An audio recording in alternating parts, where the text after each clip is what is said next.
Hello everybody, this is Toys R Us, and for this quick figure showcase and review we're going to be looking at the Rise of the Beasts mainline deluxe wheeljack figures. So what we're going to do in this video, we're going to have a quick look at him in both of his modes, help you decide how you want to display him.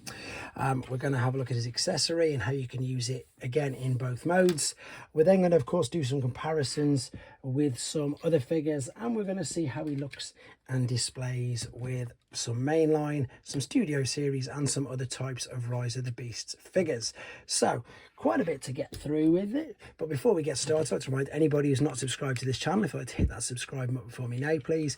And if anybody in the UK is wondering where I got this from, it was from the Amazon link that I put up on my community the other day. I'll put one in the description for you as well if you're after one for yourself.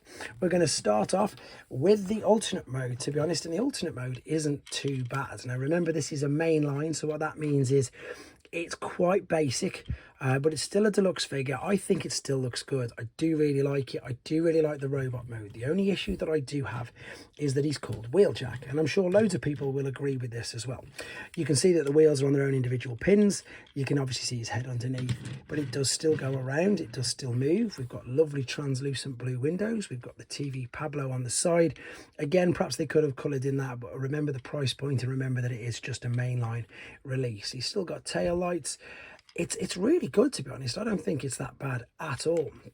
The blaster that comes with him is indeed this, and of course you can pop this on the roof at the front or indeed on the back as well. The instructions that come with him are the yellow ones because again it's mainline, and it's showing you, I think on the back, if we have a look at where to put the gun. Yeah, you've got two choices, pretty much what I just showed you, which it's showing there.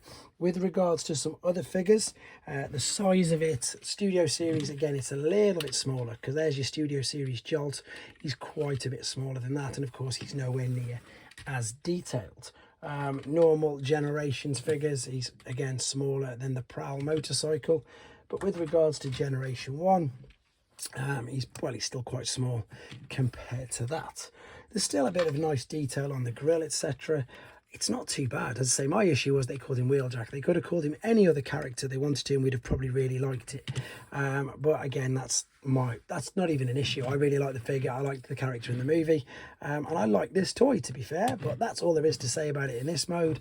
Let's have a look at him in his main robot mode. Okay then, back for the final time within his robot mode. Apologies for no transformation process on this video. The main reason is to keep the length of the video down, and the other reason is because I've uploaded a tutorial, so if you want to watch the transformation you can, and of course hopefully it will help you if you do get one of these figures yourself.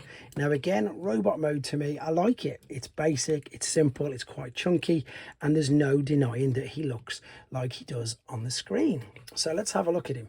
We've got the face. I like it. It's a bit of a goofy face. The glasses have even got their own different coloured translucent plastic on it, and the face sculpt itself is really quite detailed. The articulation on the head goes all the way around. It looks up and down. It looks like we might even have some light pipe in there. Let me see.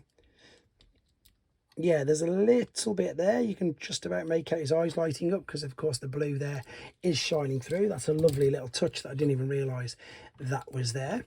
Articulation in the shoulders. They don't go all the way out to the side to make a T. They do get restricted there.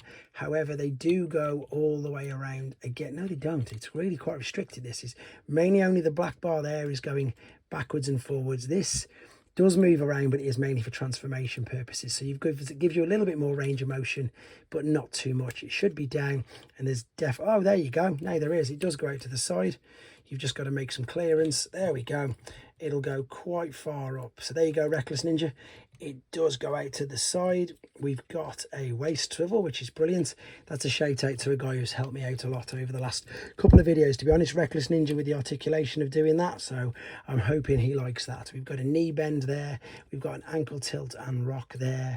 So, again, great range of articulation for such a basic figure. I keep saying basic because he's a mainline figure. This isn't the studio series. That one obviously should be much, much better. I'm going to pop the blaster in his hand like so.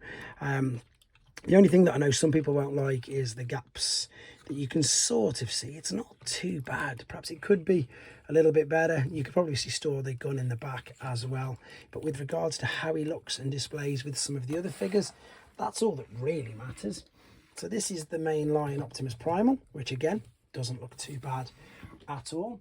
Let me bring in some of the other figures. The only problem with these is now I wasn't going to buy too many, but I've ended up with absolutely loads. That of course is Studio Series Bumblebee. This is the one I'm trying to find. I had it to hand, but it fell over, so let me move him out of the way. I want to do the mainline ones first. That's the mainline Air Razor. She looks great, even though of course we never saw a robot mode of her. Now if I bring in some of the Studio Series ones, yeah, I didn't intend on getting this many Rise of the Beasts, but I suppose you just can't help it, can you? There's Optimus, and indeed, let's bring in, oh, dropping them all now. Battle Trap. So to give you an idea, I suppose, just some of the mainline figures, other mainline figures, I mean like this, like the Generations one, he's bang on the size, isn't he? Look, he's pretty much exactly deluxe size, which of course is his price point, and he looks okay. I mean, as I say, I really like this figure. It's way better than I thought it would be.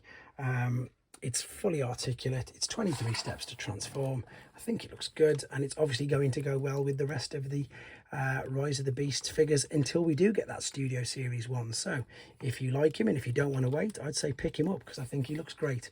Let me know what you think of him in the comments, guys. Take care.